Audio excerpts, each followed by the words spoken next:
সোনালি, আমি তোরে ছাড়ুন না সোনালি।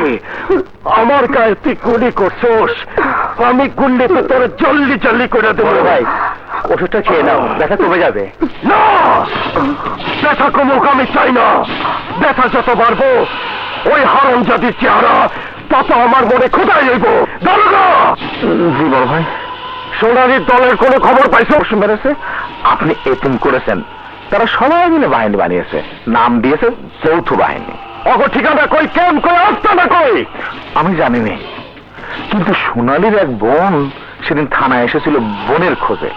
আমার মনে হয় সে এখন এই গ্রামেই আছে। সোনালিরে আমার দরকার, ওর বোনকে কি করুম?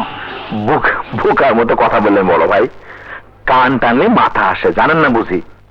ছোটটারে তুলে এনে ডলা দেন, দেখবেন বড়টা দাম করে এসে হাজির হবে। Good idea. আমাকে শুধু অর্ডার দাও বড় ভাই, আমি ওর গন্ধ শুকে শুকে ওকে ঠিকই খুঁজে বের করে নিয়ে আসবো। যাও রাফি যাও, আমার শিকার আমার কাছে আইনাতে যাও।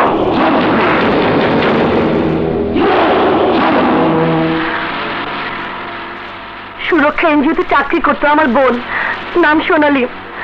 তাকে কি আপনারা কোথাও দেখেছেন? না মা, দেখি নাই। কেউ দেখেনি।